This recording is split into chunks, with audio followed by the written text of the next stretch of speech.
Hello gamers, and welcome back to another episode of Solo Spelunking. And tonight, actually, I should, by my regular schedule, continue my Tiny D6, keep on the Shadowfell adventure. However, I do have a confession to make. And that confession is that I actually don't feel like it at the moment. I don't know. I do have that space opera vibe, and I have been playing off camera the last 2 days or so, and I've been playing my Shadowdark Adventures board game, role-playing game hybrid. And I already did 2 videos on that, but that was like the playtest version, and this is the final product. Well, it is. It's been finished a while ago already, and you can pick this up on Drive-Thru RPG. So this will also be a little promotional video. This is my printed version that I got printed at my favorite online printer that I use to print all my products for myself, and I usually get some extra copies. Well, anyways, I figured, well, I really enjoyed playing this game, and I felt the urge to make another video on it, and just a relaxed gameplay video, because the last couple of days they were pretty taxing, and this is actually one of the reasons I made these board game style hybrid games. If you remember, I also got this fantasy version that I think you can get it. It's not on Drive-Thru. You can get it in my channel, I think in one of the community tabs, or linked in the video descriptions.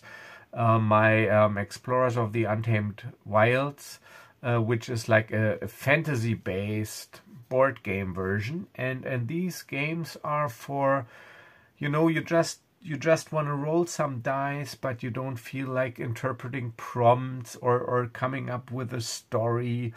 Sometimes you just, I don't know, maybe you want to move some tokens around a map and experience a little flavorful gameplay. And this is what is happening at the moment, that I don't really have the urge to play Tiny D6 tonight. It's not the system. I don't know if it's the adventure. I just don't feel like it. But I will continue this series, so don't worry. I just need some little change of pace. So I want to do a little Shadowdark adventure board game, just a little relaxed gameplay. So let me introduce you to my characters, and actually I wanted to continue with my characters that I used in the playtest, but I think I couldn't find the sheets anymore. I think I just threw them out, so we will start fresh with this version. So my characters are, ladies first, this beautiful woman with blue hair. Can you see it on the camera? Let me check. I think I got it. This is Vel. She is a Celtron soldier class bounty hunter background. And this miniature here is from the Star Wars miniature game Delia Blue, a rare miniature from, I think, the Legacy of the Force set. And in the Legacy comics, she was like the girlfriend and mechanic of Kate Skywalker. So she actually is a Celtron. And what I actually did, I wanted to model this picture after the miniature. So I had this miniature in mind, and so this is her. But this is, of course, not Delia Blue. This is Vel, but there's the same species. So she's a Celtron. They're fun-loving, outgoing, pleasure-loving people. And yeah, this is her, soldier and background, soldier and bounty hunter background. And you know me by now. No Star Wars game without a smuggler and scoundrel, and this time it is Kalen Ash, one of my smugglers and scoundrels, and they all look the same, mostly because I got this miniature that I think is really great. This is the Corellian Pirate from the Bounty Hunter huge set, an uncommon miniature, and this is just the perfect human scoundrel smuggler miniature, and because of the leather jacket and stuff, they all look the same. So this is Kalen Ash, and they're a crew of 2, and they pilot the YT-1300 Rubber Duck, and it is not modified. It's just got the starting stats that you can find in the rule book, and I created a sector, and I rolled randomly for the starting location. So we're in the Rumok system, which is, of course, you know my luck, an unremarkable dump. And yeah, so Kalen Ash, he's a scoundrel class, so he's got 2 backgrounds, because this is the expert knowledge class feature. He's a gambler and a slicer, and I rolled these randomly. So he's got scoundrel's luck and +1 to ranged attacks and +1 to ranged damage. These are the talents I rolled. And for Vel, she's a soldier class, I rolled +1 melee and ranged attack and +1 melee and ranged damage. She's a weapon expert with her blaster pistol. She's got the Die Hard special ability, and she's got the deadly attack class feature, which allows her to score a critical hit on a roll of natural 18+. Pretty powerful, actually.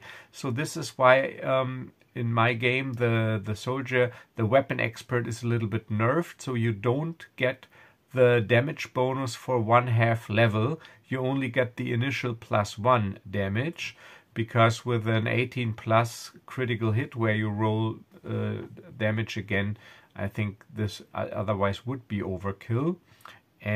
But still, she does, because of this +1 weapon expert damage and what I rolled, she does 1d6 +2 points of damage with her normal blaster pistol.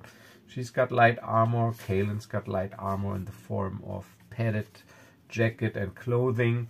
And so what changed in regard to the playtest version? Well, I nerfed the scoundrel so that you can always only have 1 luck token, because I figured 2 luck tokens that refresh at the start of every round is a little overkill. So this scoundrel talent tree, he got a little tweaked, and also everybody can only do 1 action during the action phase. Because I wanted to get the encounters more into the game. I had the feeling that the last version, where you could take up to 4 actions, it had too much player agency. Basically, the encounters became sort of like just like a backdrop, but they're actually the things that also provide some difficulty. So yeah, but you will see. So we are in the unremarkable dunk of the Ramok system. I got a little log here, and I'm pooling the money. So I got 1,600 credits pool money, and the round starts with the movement phase, which is optional, and then it goes, so I will not move because I don't have any cargo yet, no jobs, nothing. And then I will go to the encounter phase, where I have to mandatory resolve 1 encounter on an unremarkable dump. And since I didn't move, I'm only resolving a planetary encounter on an unremarkable dump. So let me get to the encounter section here and roll with 1d12. Unremarkable dump encounters. Let's see what we get. First we need a d12. Alright, so we just landed, and this is a a boring place, nothing to see here. I got a 4, which is a 4 on an unremarkable dump. Oh, we don't want you here, stranger. The population here is very hostile towards outsiders. Make a DC 15 charisma check. If you fail, you can't take any planetary actions here during this action phase. So DC 15 charisma. And Kalen, he's got charisma 14, a +2 bonus, so he will do the check. And it's a DC 15. I do not get advantage, but I do have my luck token here that I start with because of my Scoundrel's luck ability. So I might re-roll that if I want to be able to take action. So DC 15. I roll a 16, so yeah, I can persuade them that we are not here to cause any trouble. So now we go into the action phase, and now every character can take only one action. And if you want to do more, you got to first resolve in another encounter. So I got pool money of 1,600 credits. And I will start with Vel, because she's a bounty hunter from her background. She gets advantage on skill checks to investigate wanted bounty targets. So she is taking her action, and her action is to investigate the location of a wanted criminal. So she has to make a check, and it'll be: you investigate the location of a wanted criminal. Succeed on a DC 12 charisma, intelligence, or wisdom check. So you got a choice here. If you succeed, you gain the information that a wanted criminal hides in the randomly determined with 1d12 system. Place a bounty token at the target system, which can be the system that you're currently on as well. Fighting a bounty is a separate action, of course. So let's see. She's a bounty hunter. Let's see. She's got advantage if she is able to locate or investigate the location of a bounty. And she has, I'm using her wisdom modifier of +1. And it's a DC 12. Oh, look, one natural 1, but the other one is a 19. So she's got advantage. I take the 19, so I am successful, and she learns that there's a wanted criminal hiding in system number 8, which is, where is system number 8? The Biltor system, a wretched hive of scum and villainy. So I'm placing this little token here, but I'm also making a note in my log. Bounty target, just in case I gotta change the setup. System 8. System number 8. And so, and then I can just cross it off. So that was her action. So she can't take any other actions. And now it is Kalen Ash's turn. So he's a gambler and a slicer. And you know me by now, I can't resist a little gambling. But you know what? I don't have enough money to risk it all yet, so we got 1,600 credits. So I will Kalen's action is he will buy legal cargo. But on an unremarkable dump planet, you got to roll a d6 to see if legal cargo is available, and it is only available on a 4+ on a d6. Yes, I'm lucky. 4+.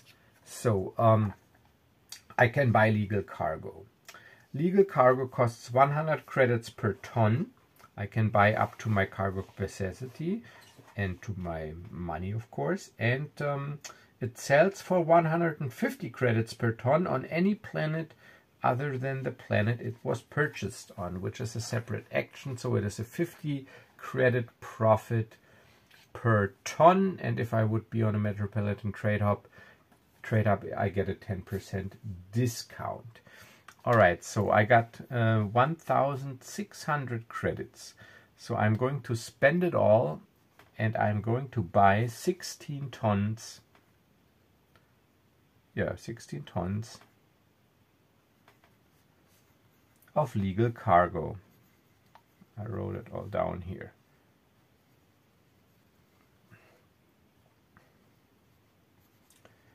Okay, so that was my action. So this concludes the first round, and now the next round starts with the movement phase, which is optional. And I got a hyperspeed of 4. We will move now because we got some gold. So we got cargo to deliver and bounties to catch. And this system, the Biltor system, it is only 4 hexes away. 1, 2, 3, 4. And this is the hyperspeed of our starting ship. So we don't need to try to enhance our speed, or we don't have to resolve a deep space encounter. So I will just fly to the Biltor system, a wretched hive of scum and villainy. So in the movement phase, we move. Now the encounter phase.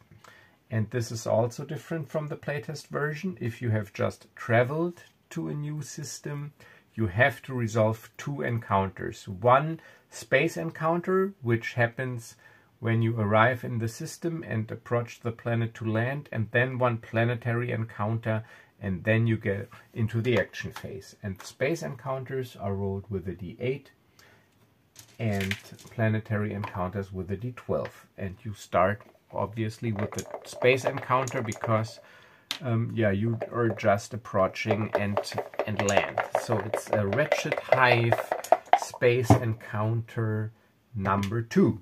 So let's see what that is. A wretched hive space encounter. Wretched hive of scum and villainy. Space encounter number 2. Here, wretched hive space encounter number 2. A call for aid, which is usually an optional combat. No, it is technical difficulty. So a call for aid. You receive a distress call from a tramp freighter with severe technical difficulties. You can choose to provide assistance. DC 12 pilot check to dock with a vessel in time. DC 12 intelligence check to assist with the repairs. If you fail the pilot check, you don't make it in time. The damage is so severe that the vessel explodes before you get there. If you fail the repair check, the affected crew member who did the check takes 1d4 points of personal damage due to electric discharge. If you succeed, the vessel is repaired and you gain 1d6 times 300 credits as a reward. So of course I want to assist, so one spacer needs to help another. So we arrive in system, we get this distress call, and Kaelin, as he's piloting, Vel is the gunner when it comes to space combat. So she's usually in the gun turret or heads for the gun turret, but this is not combat, but still I'm piloting. So I need to make a pilot check, which is either Dex, Int, or Whiz, as by my Shadowdark rules. With handling is still 0, so it is a +3 check, and I need a DC 12. So I see if I can dock with the vessel in time. Natural 1. I'm using my luck token. They refresh at the start of the round to re-roll. Scoundrel's luck. 14, yes. Alright, so I make it, or we do make it in time, so we dock with the vessel, then we head over there, we provide or offer our assistance. So now we need to make an intelligence check.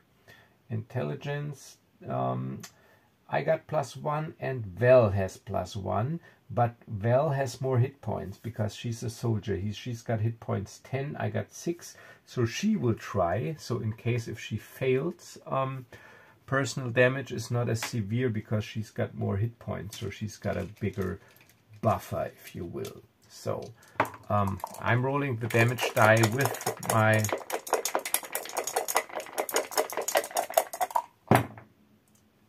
with my thing. Yes, 13, which is good because it would have been 4 points of damage also, but it's only a DC 12 and I succeed. So now we gain 1d6 times 300 credits as a reward, which is great.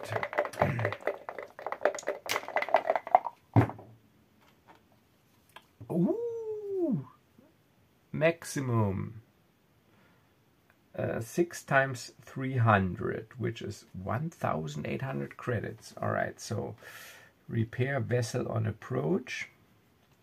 I just keep a little log here. On approach, gain 1,800 credits.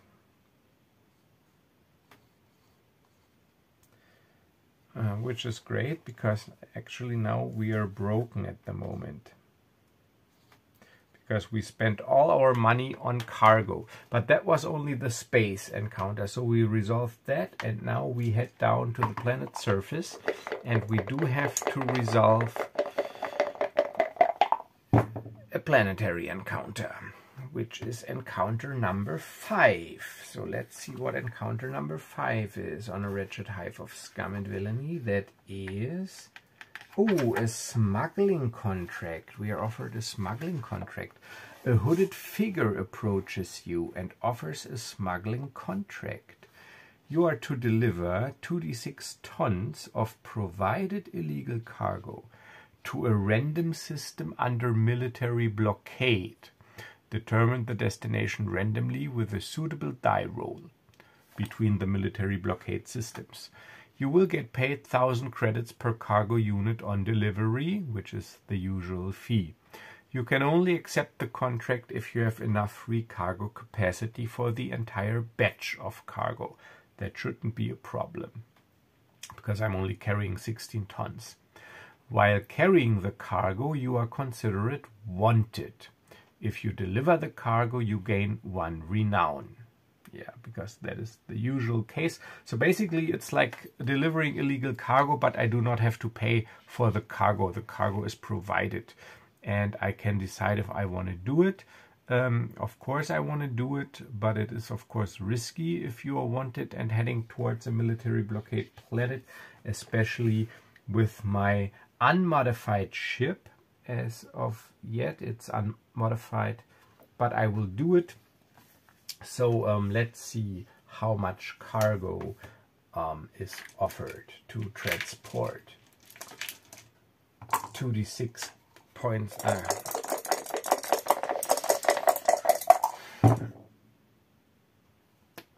3 tons. Okay, that's not a lot. So contract. Smuggle 3 tons contraband 2, and now we need to see how many military blockade planets we do have. We have 1, 2, 3, 4. So we roll a d4 and I go 1, 2, 3, 4. Let's roll a d4.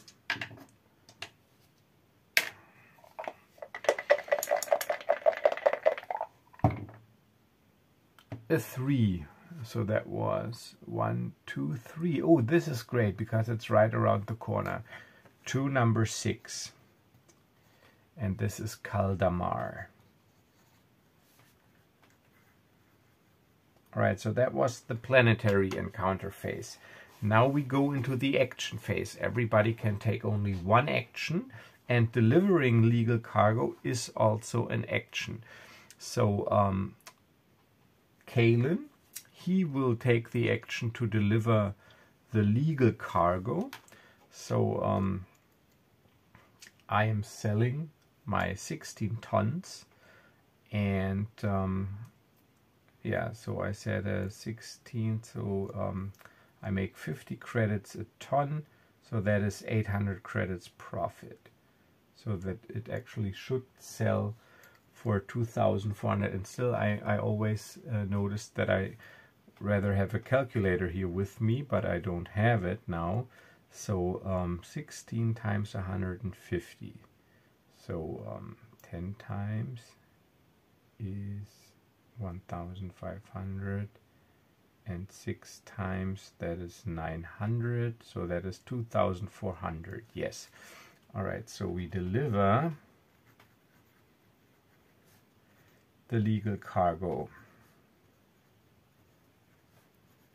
for 2,400, and together with our 1,800 that we now have 4,200 credits total.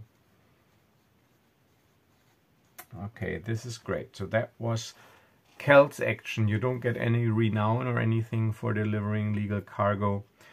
And now Vel's action will be to fight the bounty, the quarry. And during combat, even though she takes the action during combat, all crew members, of course, are present. Yeah, this is because you can also play this cooperatively, where everybody controls a character. So then, of course, everybody can participate in combat. All right, so that is an action. Fight a bounty target and collect bounty. So let me read. When you reach a system where you have located a bounty target, yes, we have, you can fight the quarry. Roll 1d4 plus 1 to determine the bounty's level. The quarry's hit points are equal to level times 4. Okay, so we get into the stats. Just let me roll.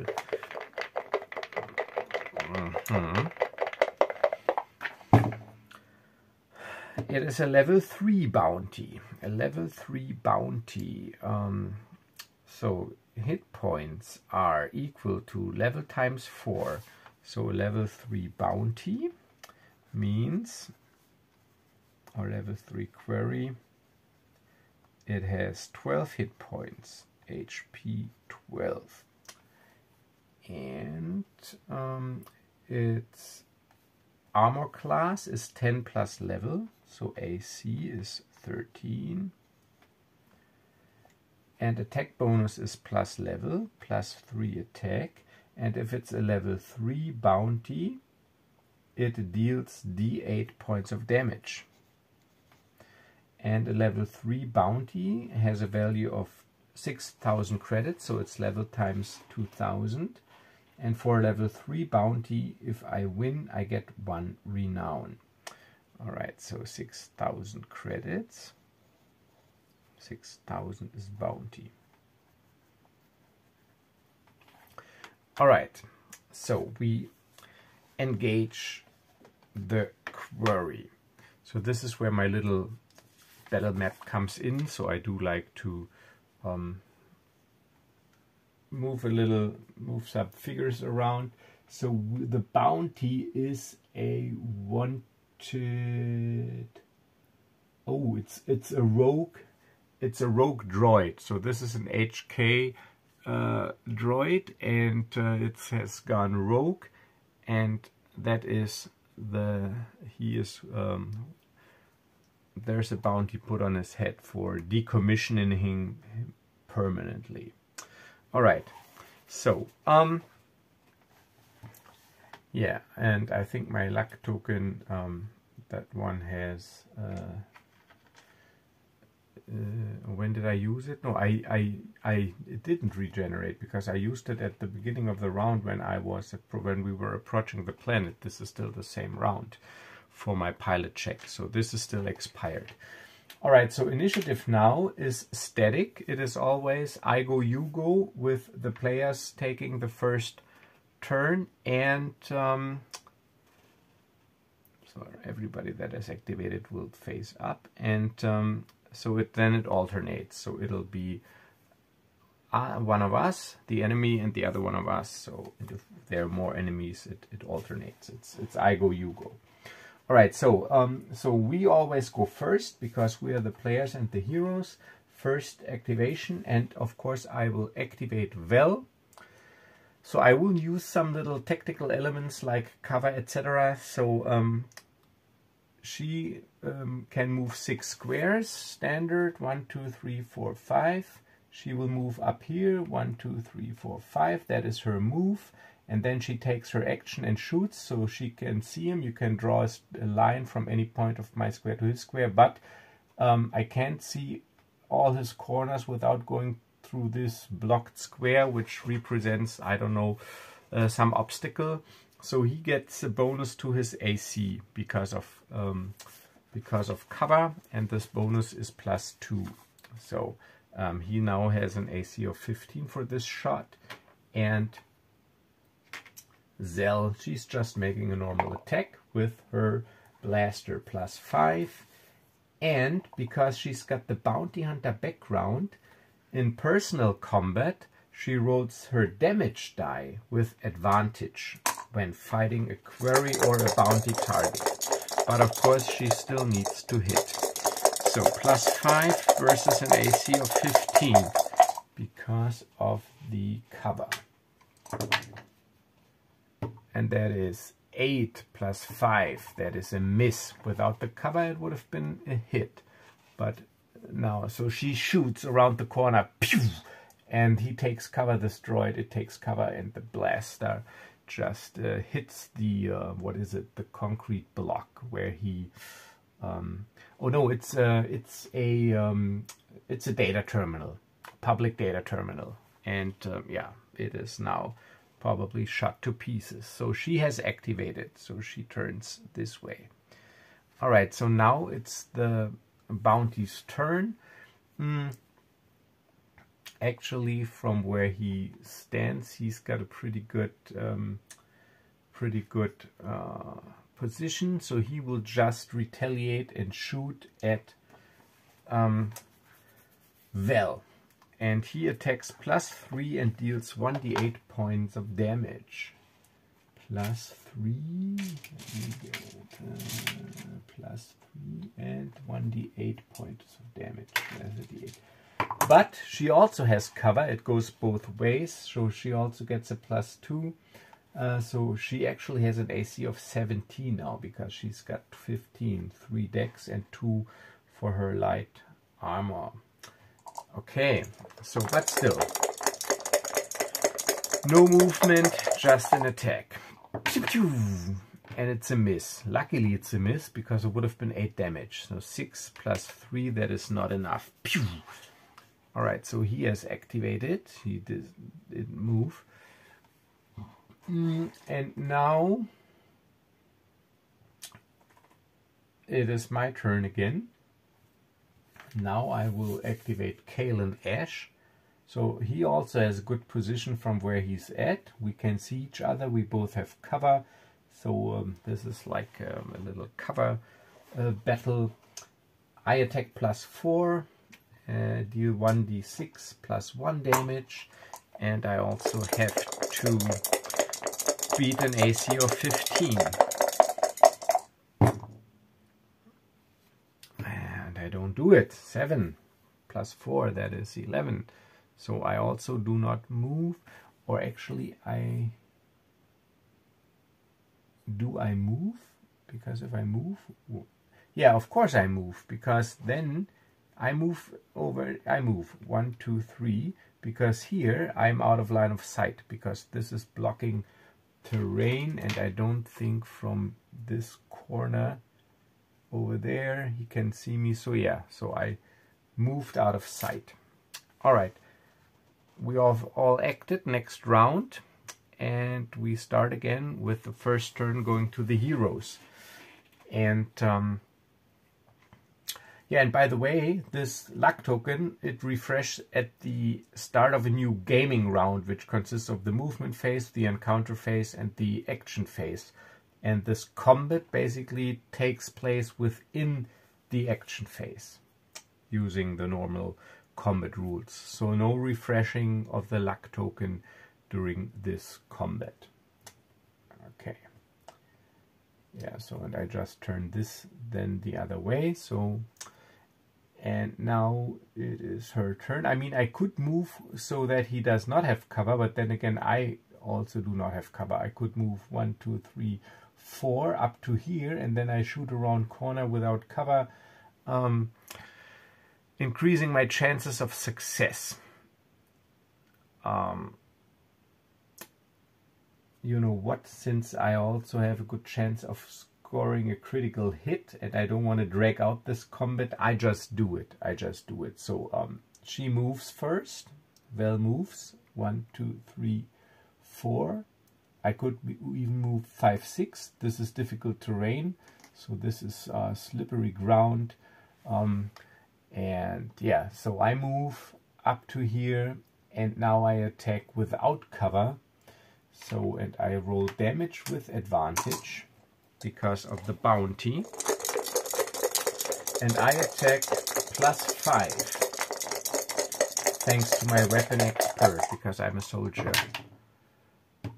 Alright, so 11 plus 5, that is enough. 16, and I deal 3, 3, so only I used the higher one, it's 3 plus 2, 5 damage. So he goes down to 7 hit points. 7. Alright, so yeah, I move up and blast him into his armored shell. Alright, so now it's the quarry's turn. He will move, of course. He will move 1, 2, so that he's got cover again. And this is what I meant. Now he can shoot without cover at me. So yeah, it was not very advantageous to move. I just wanted to deal some damage and just don't drag out this combat too long. You can always visit a doctor. Alright, so and the quarry attacks +3 and 1d8. I mean, he still's got to hit 15 AC with +3. Oh, and look at this. Of course, he rolls an 18 for 5 points of damage. Alright, so Vel is at 5 hit points, from 10 down to 5. Pew! Ah! And what was I? I just wanted to say, I was about to say something and now I forgot. Oh, yeah, there's no resting in this game, no natural healing. So if you want to heal, you need to visit a doctor in your action phase or use a med pack, which is a one-use item. You got to buy it. It's expensive too, 500 credits, and you're limited to 1 med pack per character per round. But I do not have any med packs at the moment. So, yeah. But now it is Kalen's turn. Let's see from where he's at. Now he just needs to move. So he moves 1, 2, 3 up to here. And he shoots. So from this corner here. But he can't see all corners. So of course he still has cover. So I shoot. Pew! Turn around and let's see. +4 versus 15. Yes, 12 plus 4, that is 16, and 4 plus 1, that is exactly the 5. No, he's got 7, 5 as well. All right, so 4 plus 1, that is 5 points. So the quarry is down to 2 hit points.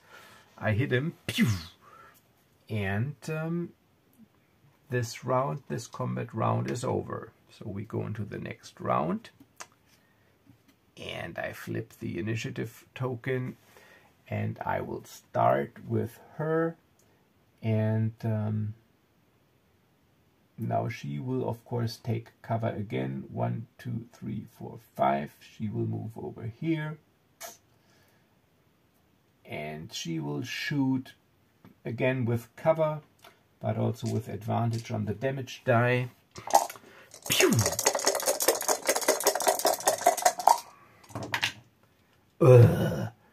Rolled a 4. So, of course, I miss. So again, this little data terminal here, pew, is pretty shot up. And now this HK Rogue Hunter Killer Droid retaliates and shoots at Vel. I turn him around already. He does not move, or it does not move.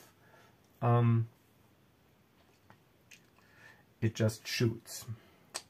Well, it could move over to here afterwards, but doesn't really make a difference. Alright, so it shoots. Pew!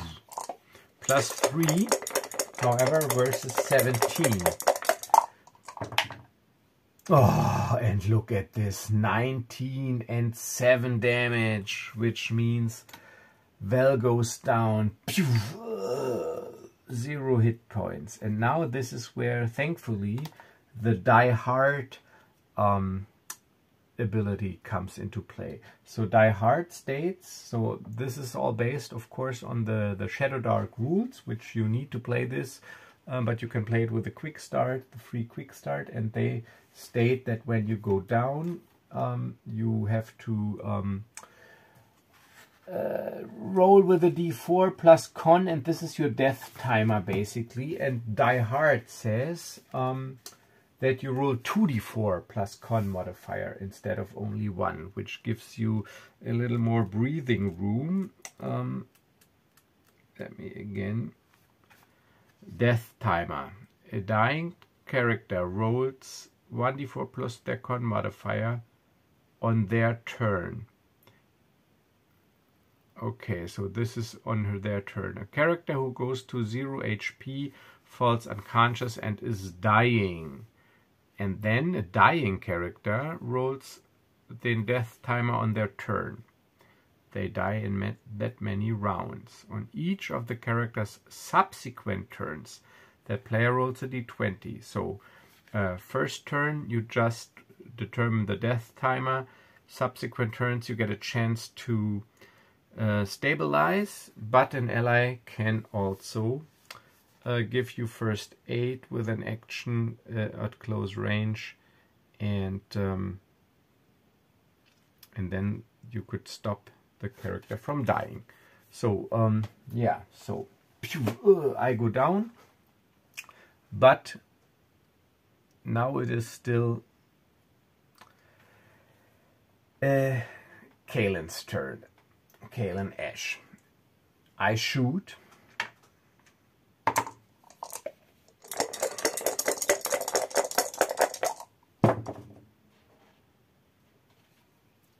And I miss. 6 plus 4 is 10. Pew! All right, now it's getting interesting. All right, so this activation marker. Now I'm going to roll her. It's her turn now, and death timer is 2d4 plus her con modifier of, thankfully, +2. So actually Die Hard is pretty useful. This is why they're soldiers. So this is 4, 6 plus 2, that is 8. 8 death timer. So I put down death timer, 8 rounds. And then on subsequent turns, yeah, but now that was basically her turn. Now the robot, it shoots at me. Hopefully it doesn't hit me. If I go down as well, that would be a pretty short endeavor. But I got AC 17 as well, +3. Oh, come on, but luckily, so 14 plus 3 is of course the 17 it needs. But only 2 points of damage. I got 6 hit points.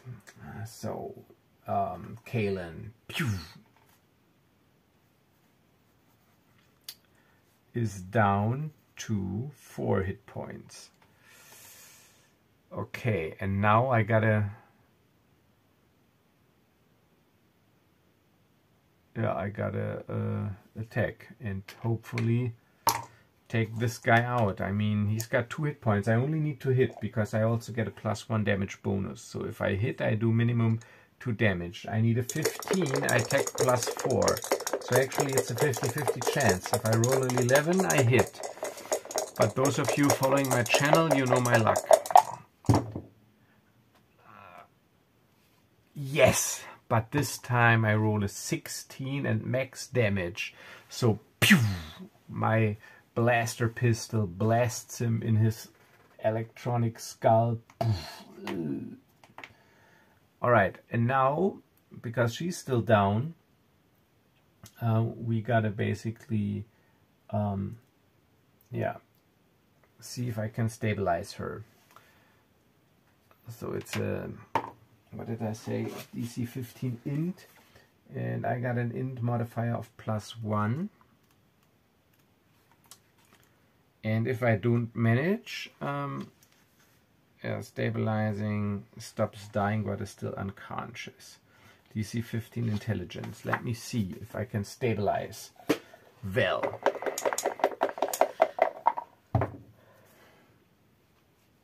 Uh, 14, no. Now she needs to make her recovery roll, and then I count down the death timer.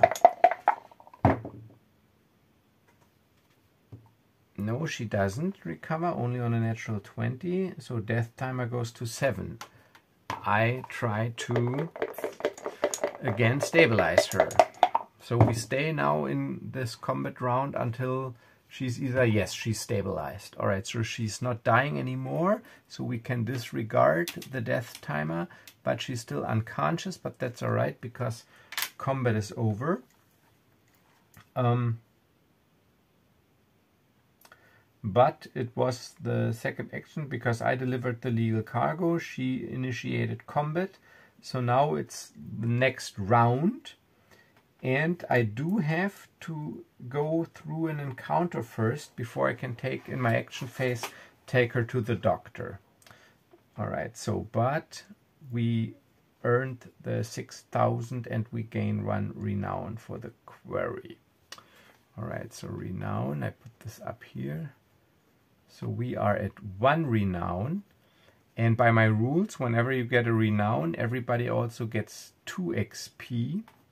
So XP as well, everybody gets 2 each, and 6,000 credits. So we are at 10,000. So gain the bounty. We are at 10,200 credits total. 10,200 credits total. Yeah. And I have to go through an encounter because no movement, only planetary encounter, D12. 4. What is 4? Let me see. Wretched Hive encounters. Okay, 4 is a card game. It's an optional thing. Alright, so you hear about an illegal high-stakes backdoor card game. So I hear about it and I have the opportunity, the option to join in. I have, if I want to, I have to wager 5,000, no more, no less, and it's sort of like a skill challenge. But I'm adding a little RP now, so I hear about this while I'm taking my unconscious friend to the doctor, so I'm going to pass that one up. I won't take part in this game. And if you win this high-stakes game, you also gain a renown. But I passed that one up and go straight into the action phase.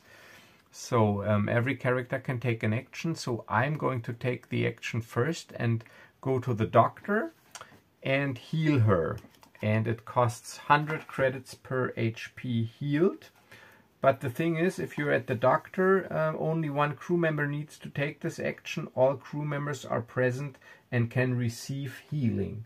So we will both be healed up. So, but for Vel, it costs 1,000 credits because I need to heal 10 points. And for me, it's 200. So it is 1,200 credits for healing. Alright, so minus, so we are exactly at 9,000 credits. Okay, so doctor, minus 1,200, fully healed.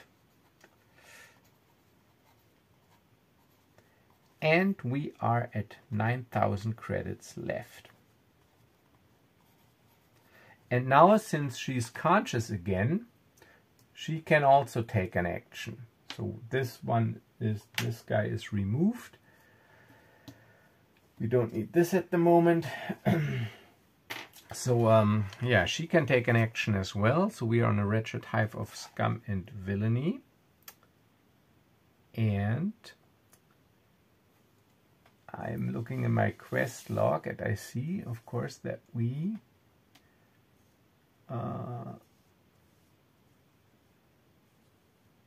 still got, where is it? Number 6, Kaldamar. We need to also deliver we still got illegal cargo. And as long as we carry illegal cargo, we are considered wanted. So this is also something to consider when it comes to the encounters. So I better get rid as fast as I can of my cargo. So maybe Val does not take an action. Maybe we just leave and head over to Keldamar. Alright, so she will just, or we can just try to buy some stuff. Do I want to get some stuff? I could modify something on my ship, but I better do this in a trade hub to get it where I get a 10% discount. No, alright, so I'm going to skip her actions. It's optional. We go straight into the movement phase. So at the movement phase, my luck refreshed because new round, and we fly to the military blockade, or the system under military blockade, Keldamar, because we got a contract here to deliver illegal cargo, and we are considered wanted because of our illegal cargo, and we have to resolve a space and a planetary encounter before we can deliver our cargo. So let's do the space encounter first. Space encounters are always a D8.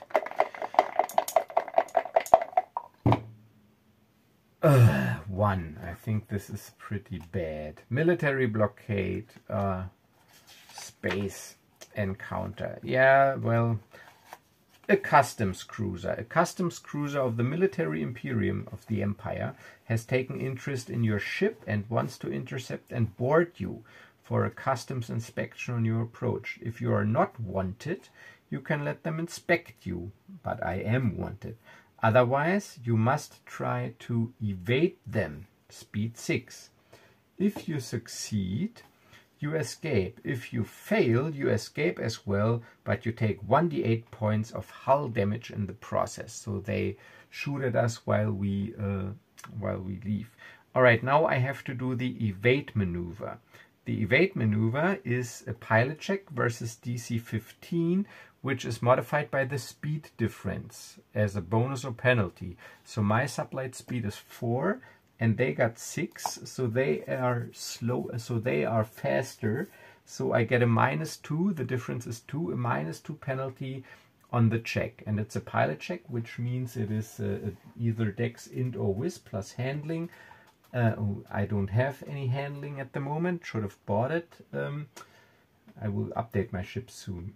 So that is, my Dex is +3, but I gotta subtract -2 because of the speed difference. So I'm rolling with +1 versus the DC of 15, and that is the standard evade maneuver. Yeah. Sadly, I do not have the smuggler background, because the smuggler background, he gets advantage on this pilot check, but only on this pilot check, not on other pilot checks. Okay, so the evade maneuver, DC 15, let's roll. But I do still have my luck token. But I might need this for the ground-based encounter, which is still also coming up. So it is a 13 plus 1 is a 14. So I do not escape unscathed because I needed 15, but I'm not using luck. I just take the hit. So while we enter the atmosphere at breathtaking speed, luckily only 1 point of damage. Our hull goes down to 19 because we take a little damage, and hull also needs to be repaired in a shipyard, 200 per point. Okay, but that was the space encounter. So now we have lost the customs cruiser, we landed someplace, did a shadow landing, and now we need to resolve a planetary encounter before we can deliver the cargo. It is a 10. 10 on him. That is, I'm lucky. once I'm lucky. I think this is like the only good encounter or on. Okay, so 10 is a lucky find. You find an encoded cred stick that someone lost. Intelligence DC 15 to decrypt the stick. If you succeed, you gain 1d6 times 1,000 credits. Even if you fail, the stick is destroyed. Alright, but now I'm a slicer. Slicer background, lucky me. The slicer background states that, let me read it to you, the slicer background states, no computer system is safe. You have advantage on all int-based checks while attempting a job. You roll with advantage when operating the sensors on a starship. And now comes the interesting part. You have advantage on all checks to decrypt cred sticks, and you get 10% more money out of cred sticks. Alright, so I have advantage. It is a DC 15 intelligence. Kalen is the slicer. My intelligence is only +1 though, but I still have my luck token. So this would be a good opportunity to use it because of the high reward that I might get. So let me get the second black D20 because it looks better. Alright, so here goes. DC 15, I got +1. Of course I fail 3 and 6, so this is where my luck comes in. I'm a lucky slicer.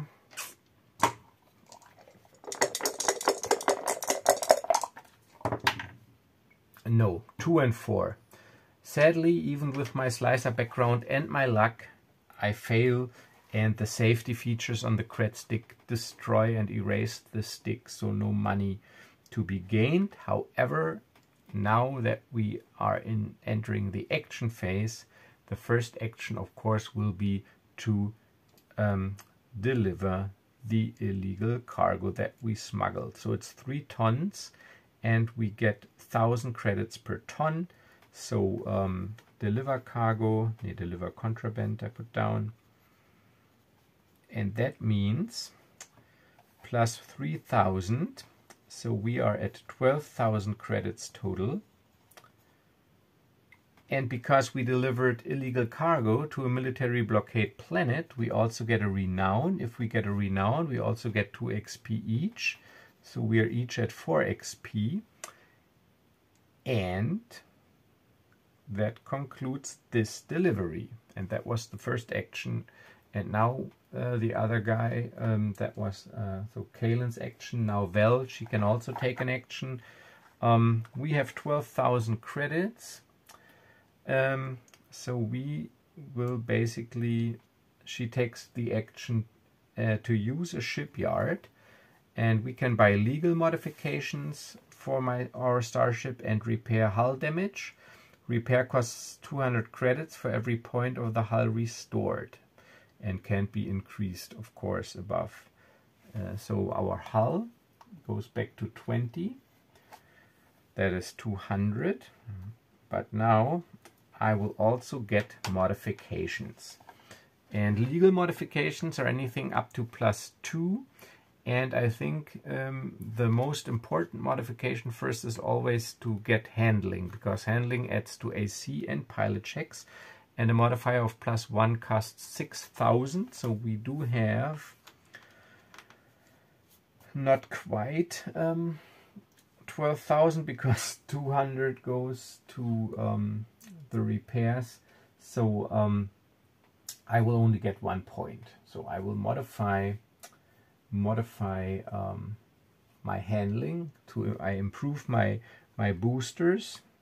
So improve thrusters. +1 handling, minus 6,000.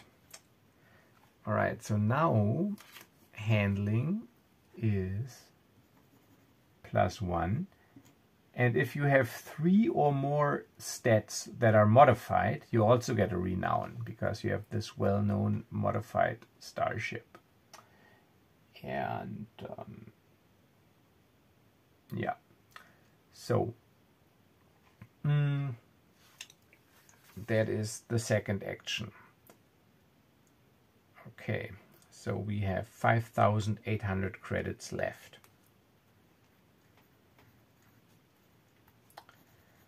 Okay, so we delivered our smuggling contraband.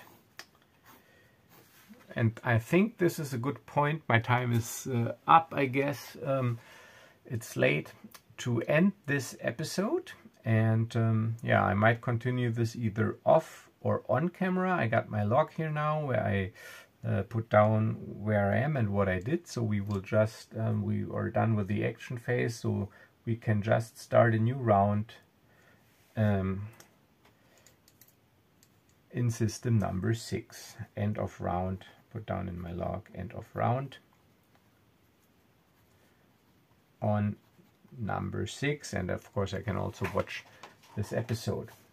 Alrighty, so yeah, so this is was Shadowdark Adventures in the Outer Fringe. It is a space opera print and play board role-playing game hybrid that can be played using the Shadowdark Quick Start rules and this booklet.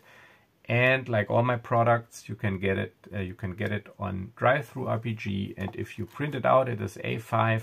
You get a nice booklet that looks like this. Alrighty, so yeah, I hope you enjoyed this episode. I had fun. Like I say, I like this if I just wanted to relax a little and just play around a little, play a little story in my head, get into the atmosphere of doing like a sandboxy style game in the Star Wars universe. And so that was it for today. So I hope you had a nice and wonderful weekend, and I will see or hear you soon. And as always, stay safe and stay healthy. Bye bye.